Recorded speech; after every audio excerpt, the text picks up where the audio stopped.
इस लोकशाही बचाओ सभा की अध्यक्षता कर रहे आदरणीय अध्यक्ष जी, मंच पर उपस्थित कांग्रेस के वरिष्ठ नेता और महाराष्ट्र सरकार में मंत्री बाला साहब थोराट जी, उनके साथ उपस्थित हैं महाराष्ट्र सरकार में मंत्री अमित भाई देशमुख जी और यूथ कांग्रेस के महाराष्ट्र के अध्यक्ष विश्वजीत तांबे जी। सही नाम बोले हैं ना? नया परिवार है, सदस्यों का नाम याद करने में थोड़ा वक्त लगेगा। सत्यजीत तांबे जी और पुणे के इस सिटी के अध्यक्ष भाई रमेश जी, और जैसा कि अपने वक्तव्य में ऑलरेडी बता चुके हैं मोहन दादा कि जब मैं दूसरी पार्टी में था तब से ही वो मुझे इस कार्यक्रम में लाने का प्रयास कर रहे। तो हमारे प्रिय, हमारे आदरणीय मोहन जोशी जी, और मेरी आवाज जहां तक भी पहुंच रही है, आप तमाम आदरणीय बुजुर्गों का, नौजवान दोस्तों का, माताओं बहनों का, किसान मजदूर भाइयों का, दुकानदारी करके, ठेला रिक्शा चला करके, बिजनेस करके, मेहनत मजदूरी करके, अपने खून पसीने की कमाई से अपने परिवार का भरण पोषण करने वाले आप तमाम नागरिकों का मैं क्रांतिकारी इस्तकबाल करता हूं, आपका हार्दिक अभिनंदन करता हूं। दोस्तों, आप सब जानते हैं कि आज सोनिया जी का जन्मदिन है, लेकिन ये तय किया गया है, उन्होंने तय किया है, कल जो दर्दनाक घटना घटी जिसमें जनरल रावत, उनकी पत्नी, उनके साथ साथ 11 और आर्मी पर्सनल्स की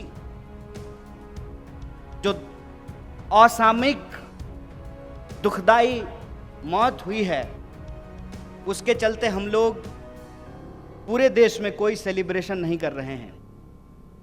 मैं अपनी बातचीत आपके बीच रखूं उससे पहले हम लोग इस कार्यक्रम की शुरुआत में भी तमाम मृतक परिवारों के प्रति अपनी श्रद्धांजलि व्यक्त किए हैं और हम उनके परिवार के प्रति अपनी संवेदना व्यक्त करते हैं। और हमें उम्मीद है कि बिना किसी देरी के यह एक गंभीर हादसा है और देश के प्रमुख पद पर बैठे हुए व्यक्ति, और आप जानते हैं कि हमारे देश के तमाम प्रमुख लोग हेलीकॉप्टर चॉपर का ही इस्तेमाल करते हैं। दूध का दूध, पानी का पानी, जो भी स्थिति है वो देश की जनता को पता चलेगा। लेकिन इस दुख की घड़ी में हम एक जिम्मेदार विपक्ष के तौर पर सरकार के साथ खड़े हैं, परिवार के साथ खड़े हैं और अपनी संवेदना व्यक्त करते हैं। जैसा कि मैंने आपको कहा कि कोई सेलिब्रेशन नहीं होगा, लेकिन ये लोकशाही बचाओ सभा पहले से निर्धारित थी, इसलिए इस कार्यक्रम को पूर्ववत ही रखा गया है। मैं इसमें कुछ बातें आपसे साझा करूं, उससे पहले मैं दिल की कुछ बात आपको कहना चाहता हूं। पहली बात तो ये, इस बार पुणे आकर के कुछ विशेष अच्छा लग रहा है। पिछली बार आए थे तो ऐसा लग रहा था कि अपने ही देश में वीजा लेकर के आए हैं, इतनी सुरक्षा थी। बाल गंधर्व भवन में आना हुआ था, खुले में मंच है, खुले में आप लोग हैं, हम भी खुले दिल से आपसे कुछ बात करना चाहते हैं। इसमें बस बाधा एक है कि मुझे मराठी नहीं आती है, तो मैं आपसे हिंदी में बातचीत करने की इजाजत चाहता हूं, आपका आग्रह चाहता हूं। अभी मैंने कोशिश की थी एक टीवी के पत्रकार को मैंने मराठी में वो सवाल पूछ रहे थे, मैं हिंदी में जवाब दे रहा था। मुझे मराठी बोलने नहीं आती है लेकिन समझ में आता है। और जिस तरीके से मैं महाराष्ट्र आता हूं, क्योंकि इस मिट्टी पर, इस भूमि पर आकर एक विशेष प्रकार का गौरव प्राप्त होता है। आपको यह सोच करके ही आपके रोंगटे खड़े हो जाते हैं कि आप पुणे की उस धरती पर खड़े हैं जो धरती छत्रपति शिवाजी महाराज की धरती है। आप उस धरती पर खड़े हैं जहां पर एक से एक वीर और विभूति ने जन्म लिया है। ये गोखले साहब की धरती है, ये तिलक साहब की धरती है। और इस देश में सामाजिक न्याय की कोई लड़ाई, सामाजिक न्याय का कोई इतिहास डॉक्टर बाबा साहब भीमराव अंबेडकर और ज्योतिबा फुले के बिना पूरा नहीं होता है। यह वो जगह है जहां सावित्रीबाई फुले ने महिलाओं के लिए पहला स्कूल शुरू किया था। ऐसी ऐतिहासिक नगरी, ऐसी ऐतिहासिक मिट्टी पर आकर के दिल खुश हो जाता है। और जब मुझे मोहन दादा ने बताया कि कांग्रेस भवन में कार्यक्रम है, उस भवन में कार्यक्रम है जिसका शिलान्यास महात्मा गांधी ने किया है, ये बोलते हुए मैं आपको बता नहीं सकता हूं कि मैं कितना पुलकित हूं, मैं कितना खुश हूं। और अगर मैं अपने साल भर के पूरे कार्यक्रम को देखूं, जितना बार बिहार जाता हूं लगभग उतना ही बार महाराष्ट्र भी आ ही जाता हूं। आप सब इतना स्नेह और प्रेम देते हैं, इसके लिए मैं आपका आभार व्यक्त करता हूं। और आज जिस मुद्दे पे हम लोग बातचीत के लिए आए हैं, लोकशाही बचाओ सभा। लोकशाही ऐसा क्या हो गया है भाई कि उसको बचाने का जरूरत पड़ रहा है? यह सवाल अक्सर हमसे हमारे कई भाजपाई मित्र पूछते हैं। भाजपाई लोगों से भी मेरी दोस्ती है, क्योंकि मेरा यह मानना है कि हर बीमार का इलाज करना जरूरी है।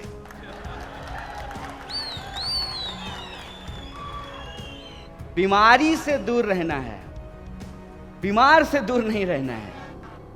एक पत्रकार ने आज हमको पूछा कि मोदी जी के सामने क्या विकल्प है। हमने कहा कोरोना का टीका ढूंढा गया है, बीमारी का इलाज ढूंढा जाता है, विकल्प नहीं ढूंढा जाता है। यह बात अगर मैं इतने दावे से कह रहा हूं, कुछ तो प्रमाण होगा ना। अगर मैं कहूं कि मैं पीएचडी हूं और आप में से कोई सुधीजन अगर डिग्री मांग ले तो डिग्री दिखाना पड़ेगा ना। प्रधानमंत्री तो है नहीं कि बिना डिग्री दिखाए काम चल जाएगा। तो जब मैं ये कहता हूं, या हमारे जैसे तमाम कार्यकर्ता जो कांग्रेस पार्टी के हैं, जो दूसरे दलों के भी हैं, और एक मैं भूल सुधार कर देता हूं भाई, मेरी जरूरत कांग्रेस को नहीं है। मैं समझता हूं मेरी जरूरत कांग्रेस है। और सिर्फ मेरी जरूरत नहीं है। अगर सिर्फ मेरी जरूरत होती तो जब मैं कांग्रेस पार्टी ज्वाइन कर रहा था तो मेरा बचपन का एक दोस्त है, एकदम लौंगटिया दोस्त, मतलब चड्डी बड्डी, वो फोन करके बोला क्या डील हुआ है। हम बोले वो जो मंगलयान जा रहा है ना, कुछ दिन पे मंगल पे अपार्टमेंट बनेगा तो राहुल गांधी हमको वहां डुप्लेक्स फ्लैट देंगे। इस नजरिए से मुझे या कांग्रेस पार्टी को देखना बंद कर दीजिए, ये मैं आग्रह कर रहा हूं आपसे। मैं हो सकता है कि शकल से आपको बेवकूफ लगता हूं, लेकिन मैं हूं नहीं। तो आप मेरी सूरत पे मत जाइए, मेरी समझदारी पे भरोसा कीजिए। मैंने इस देश का इतिहास बड़ी शिद्दत से पढ़ा है। मैं प्रधानमंत्री की तरह इतिहास में फेल नहीं हुआ हूं। मेरा मार्कशीट देख सकते हैं आप। और जब इस देश का इतिहास हमने बड़ी शिद्दत से पढ़ा है तो हम ये जानते हैं कि हमको इस देश को आपको, हर उस इंसान को जो बराबरी और न्याय में भरोसा रखता है, उसको कांग्रेस पार्टी की जरूरत है। और मैं बार बार कहता हूं, यह सवाल एक पार्टी का नहीं है, एक चरित्र का है। कांग्रेस पार्टी एक ऐसी पार्टी है जो अपने आप में पूरी भारतीयता को समेट करके चलता है किसी में हिम्मत, कर सकता है कोई कि एक ही मंत्रिमंडल में, नेहरू जी की मंत्रिमंडल में श्यामा प्रसाद मुखर्जी भी थे और डॉक्टर बाबा साहब भीमराव अंबेडकर भी थे। मैं ये क्यों कह रहा हूं? मैं ये इसलिए कह रहा हूं कि बचपन से एक शिक्षा दी जाती है, उत्तम मार्ग मध्यम मार्ग होता है। मध्यम मार्ग कहने का क्या तात्पर्य है? अति अच्छी नहीं होती है, ज्यादा चीनी खा लीजिएगा डायबिटीज हो जाएगा। कुछ भी अच्छा अति नहीं होता है। इसीलिए तो वो कहावत है ना, अति का भला ना बरसना, अति की भली ना धूप। अतिवाद अच्छा नहीं होता है और इस देश का स्वभाव ऐसा है कि हमको अतिवाद पसंद नहीं है। तो जब मैं कहता हूं कि कांग्रेस का चरित्र इस देश का चरित्र है, तो इसका यह तात्पर्य है कि हम एक बगीचे में हजारों तरीके का फूल खिलाना चाहते हैं। इसीलिए हमारा रंग एक रंग नहीं है, बहुरंग है, जो तमाम संस्कृतियों को अपने आप में समेटे हुए है। और मेरा यह दावा इसलिए है कि मेरा व्यक्तिगत अनुभव है। एक मित्र ने कहा, प्रशंसा में, मोहब्बत में अक्सर जुबान फिसल जाती है। कभी कभी आशिक कहता है कि झील सी आंखें हैं, आंख ही है भाई, झील नहीं है। तो ऐसा होता है, प्रशंसा में हम अतिशयोक्ति कर जाते हैं, ये दिल मांगे मोर टाइप से। सच ये है कि आज इस देश के नौजवानों को, जिनको देश से प्यार है, जो देश बचाना चाहते हैं, वो कांग्रेस पार्टी में आए, और जो देश बेचना चाहते हैं वो भाजपा में जाएं, इसमें कोई दो राय नहीं है। बिल्कुल आर पार की लड़ाई है। और मैं पिछले कई सालों से मैं अलग अलग मंच पे जाकर के भाषण दिया हूं। यहां 2 गणमान्य बैठे हुए हैं। मोहन दादा कार्यक्रम में बुला रहे थे, आ नहीं पाए, लेकिन मैं पहले भी लातूर में देशमुख साहब के साथ, सांगानेर में थोराट साहब के साथ मंच साझा कर चुका हूं, क्योंकि मेरी यह समझदारी हमेशा से रही है कि यह देश बचाने का कार्य, लोकशाही बचाने का कार्य दल की भावना से ऊपर उठ करके करना पड़ेगा। लेकिन जहां तक नेतृत्व का सवाल है, नेतृत्व वही पार्टी कर सकती है जो पार्टी इस देश को समझती हो। नया नया घर बनवाइएगा, प्लम्बर का काम करवाइएगा, जब घर पुराना होने लगेगा ना, उसी प्लम्बर को ढूंढ करके लाइएगा, क्योंकि आपको पता है कि कौन से कोना पे पाइप कहां पे घुमा हुआ है, ये उसी प्लम्बर को पता है। जो इस देश को बनाया है, जिसने इस देश को आजादी दिलाई है, वही इस देश का महत्व समझता है, वही इस देश की आजादी को समझता है। कहते हैं ना, जाके पैर न फटे बिवाई, वो का जाने पीर पड़ाई। जिन्होंने BSNL नहीं बनाया, जिन्होंने रेलवे नहीं बनाया, जिन्होंने एयर इंडिया नहीं बनाया, जिन्होंने LIC नहीं बनाया, उनको 1 सेकंड नहीं लगेगा उसको बेच देने में। लेकिन जो बनाते हैं वो उसको बचाने की कोशिश करते हैं। और आप देखिए कि जब मैं ये दावा कर रहा हूं कि एक तरफ बेचने वाले लोग हैं, दूसरी तरफ बचाने वाले लोग हैं, आंख खोल करके देखिए, टीवी बंद करके देखिए, मोबाइल को ऑफ करके देखिए, अपने निजी जिंदगी में झांक करके देखिए कि आज हमारे जीवन की सच्चाई क्या है। टीवी आपको कुछ और दिखाएगा। तो बस मैं एक बात कह देना चाहता हूं, टीवी पर दिखने वाला हर बात सच नहीं होता है। रात को 12 बजे के बाद ताकत बढ़ाने वाली गोली का जो विज्ञापन आता है, बताइए वो गोली खा करके कितने लोगों का ताकत बढ़ा है। टीवी पे दिखने वाला हर चीज सच नहीं होता है। हेमा मालिनी आकर के कह देंगी केंट देता है शुद्ध पानी, तो उससे पानी शुद्ध हो जाएगा। और तेंदुलकर साहब आकर के कह देंगे ठंडा मतलब कोका कोला, तो कोका कोला ठंडा हो जाएगा। अब फेयर एंड लवली 75 बार मुंह में लगा लेने से भी मुंह गोरा नहीं हो जाएगा।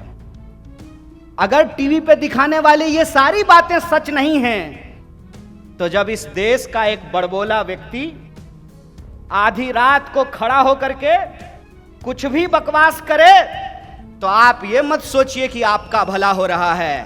देश के नाम पर दोस्तों का भला किया जा रहा है, यह बात आपको समझना पड़ेगा। और दोस्त कौन है, मैं उदाहरण देकर के बताता हूं कि दोस्त कौन है। जियो जब आया था तो प्रधानमंत्री जी अखबार में विज्ञापन देकर के धन धनाधन करवा रहे थे, याद है कि नहीं है? और बीएसएनएल के बारे में कहा जाता था भाई साहब नहीं लगेगा। बीएसएनएल, क्रिकेट का जब मैच होता था, चौका मारा जाता था, तो विज्ञापन आता था कनेक्टिंग इंडिया। कनेक्टिंग इंडिया को ये लोग सेलिंग इंडिया कर दिए हैं, लूटिंग इंडिया कर दिए हैं। और जब जियो आया तो फ्री में बांटा, ले लिए सब लोग। आज जियो कितने में भरवा रहे हैं? बीएसएनएल की याद आती है कि नहीं आती है? आएगी।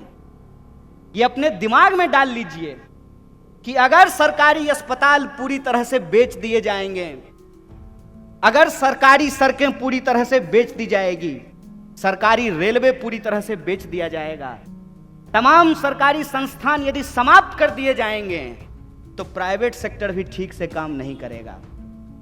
मैं प्राइवेट सेक्टर का विरोधी आदमी नहीं हूं, मैं बस सच बोलने की कोशिश कर रहा हूं। मेरा व्यक्तिगत अनुभव यह है कि एम्स अगर होता है ना, तभी फोर्टिस उससे कंपटीशन करता है। अगर पुणे यूनिवर्सिटी है, तभी प्राइवेट कॉलेज और इंजीनियरिंग के कॉलेज उससे कंपटीशन कर रहे हैं। सिम्बायोसिस उससे कंपटीशन करेगा। यह हकीकत है। इस हकीकत को हमको टीवी में नहीं, अपने जीवन में देखने की जरूरत है। क्या कहते हैं? ऐसा प्रचार कि 7 साल में पता नहीं देश क्या हो गया है। हो गया है ना, एकदम ऐतिहासिक हुआ है। आज से पहले 100 रुपए लीटर कभी भी डीजल नहीं बिका है। बोलिए देश ऐतिहासिक हुआ है कि नहीं हुआ है? 45 साल में सबसे ज्यादा बेरोजगारी है। और ये मैं अपने मन से नहीं बोल रहा हूं, अपने मन से अगर बोलूंगा, एक झूठ अगर हमरा पकड़ा जाएगा तो अगली बार मैं आपको जेल में मिलूंगा। सत्ता में बैठ करके आप कितना भी झूठ बोलिए, विपक्ष में रह करके तो सच का भी ऑपरेशन किया जाता है। लेकिन सच की ताकत पे हमको भरोसा है। इसीलिए तो हम कहते हैं कि गांधी को मानने वाले इधर आ जाइए, और गांधी की हत्या करने वाले जो लोग हैं वो देश को आज बेच रहे हैं। जिनको देश में भरोसा नहीं है, संविधान में भरोसा नहीं है, वो उस तरफ चले जाइए। यह लड़ाई आर पार की लड़ाई है, और इस लड़ाई में अंततः सत्य जीतेगा, ये हमारा भरोसा है। और उसी भरोसे के साथ हम आज इस झंडे को थाम करके खड़ा हुए हैं। निजी जीवन को झांक करके देखिए, महंगाई आसमान छू रही है। डीजल, पेट्रोल, रसोई गैस, इनके कंपटीशन में सरसों तेल भी आ गया है। जब पेट्रोल बोला कि मैं 100 पर खड़ा हूं, चलो दिलदार चलो 100 के पार चलो, तो डीजल कहा कि हम भी 100 के पार हो जाएंगे।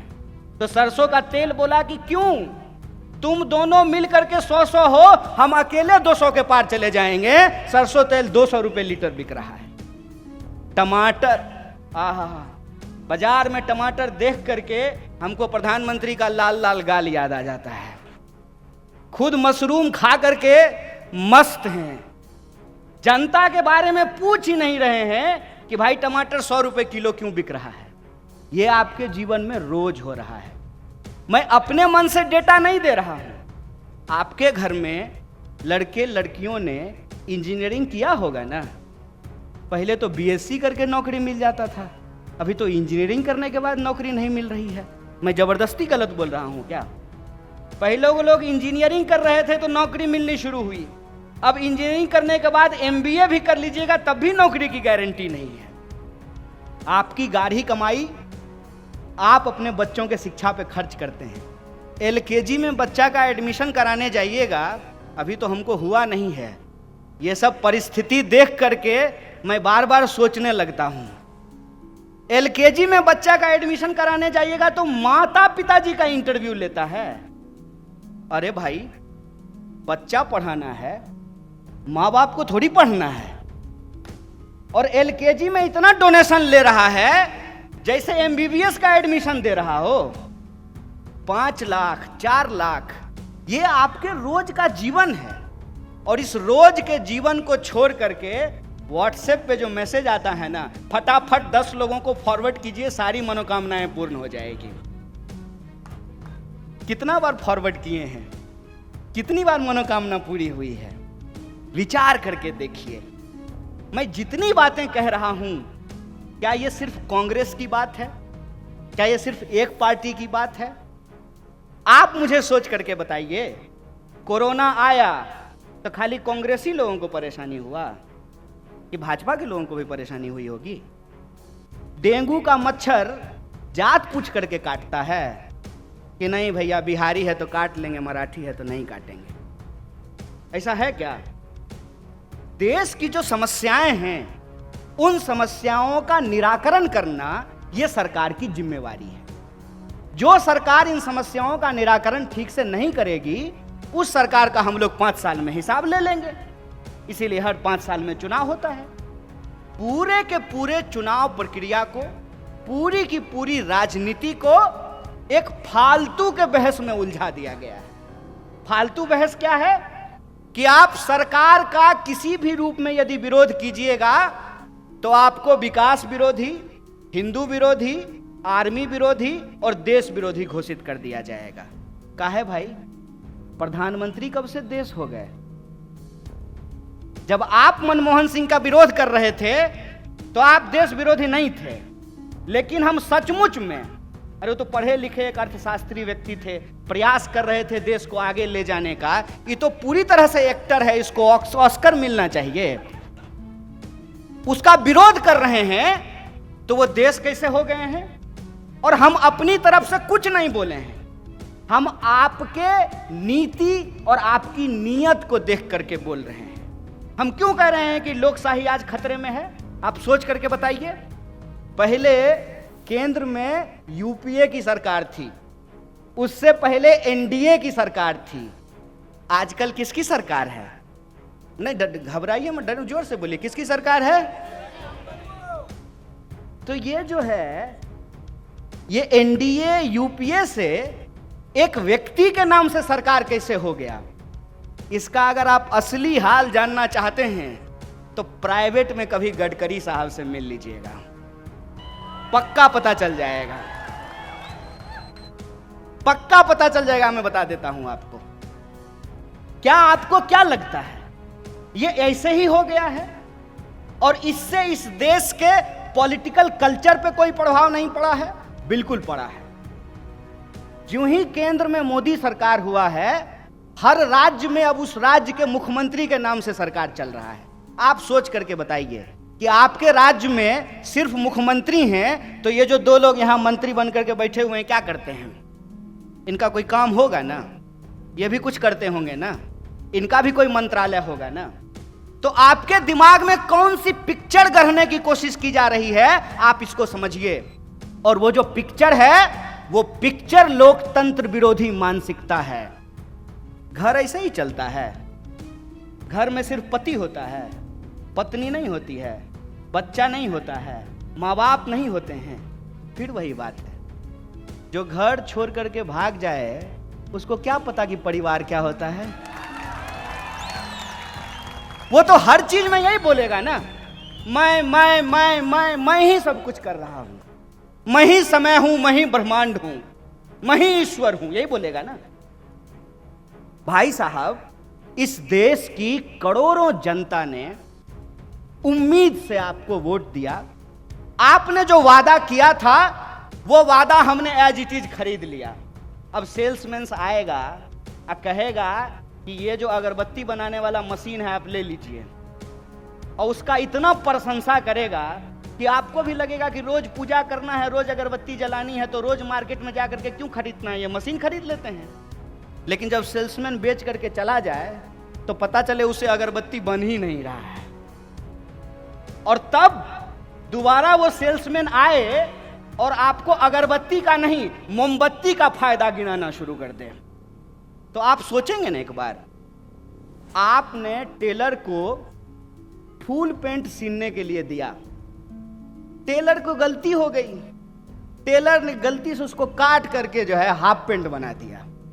जब आप फुल पेंट लेने के लिए गए तो टेलर जो है अपनी गलती नहीं मान रहा है कि साहब हमारा काम पे ध्यान नहीं था, काम करने के वक्त तो हम नेहरू कर रहे थे। प्रधानमंत्री आप हैं, अब बार बार याद नेहरू जी को करते रहते हैं।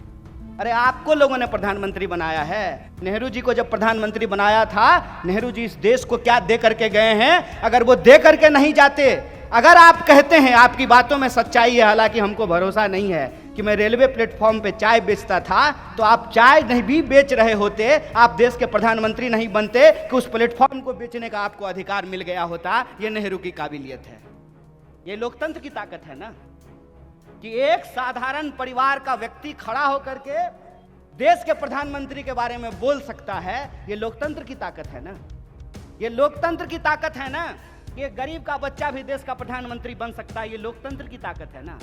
और उस लोकतंत्र को बनाने वाला जो इंसान है नेहरू, उस इंसान के बारे में दिन रात आप व्हाट्सएप पे गलत मैसेज फैलाते रहते हैं। अभी मैं जब आ रहा था यहाँ, तो हमारे एक दोस्त ने हमको कहा कि तुम बिना मतलब ही जो है गांधी जी की हत्या का विरोध करते हो। तुमको पता है गांधी जी की हत्या क्यों कर दी गई? तो क्यों कर दी गई भाई? तो गांधी जी की हत्या इसलिए कर दी गई उनके हिसाब से कि गांधी जी पूर्वी पाकिस्तान और पश्चिमी पाकिस्तान के बीच में गलियारा देने को तैयार हो गए थे। हम माथा पकड़ लिए, बोले हे प्रभु कौन सा इतिहास पढ़े हो? ये सारा ज्ञान व्हाट्सएप पे फैला मिलेगा आपको। कुछ भी बोला जा रहा है देश के बारे में, कुछ भी बोला जा रहा है। देश के लोगों से बनता है। और आपसे पूर्व के जो नेता थे, उन्होंने लोकतंत्र की हत्या नहीं की थी, उन्होंने लोकतंत्र को जिंदा रखा था। और उस लोकतंत्र को जिंदा रखने का ही नतीजा है कि आज हम खड़ा होकर के सवाल कर पा रहे हैं। इनको लगता है कि कुछ लोगों को पकड़ करके जेल में डाल देंगे, यूएपीए लगा देंगे तो लोग बोलना बंद कर देंगे। तो ऐ साहब, हम भारत के लोग हैं, 200 साल की अंग्रेजों की गुलामी के खिलाफ लड़े थे, तो आपके खिलाफ भी डट करके लड़ सकते हैं। ये हमारा चैलेंज है, ये हमारी चुनौती है, इसको याद रखिएगा। देश के अंदर जो माहौल है, जो परिस्थिति है, उसकी हकीकत हमको समझना पड़ेगा। टेलर को फुल पेंट सिलने के लिए दिए, अपनी गलती मानने के बजाय कह रहा है कि हाफ पेंट का जो है फायदा हमको गिनवा रहा है। पहली घोषणा पत्र में 2014 में जो वादे किए गए थे, नेहरू जी उनका घोषणा पत्र नहीं तैयार किए थे ना, भाजपा वालों का, भाजपा के लोग ही तैयार किए थे ना।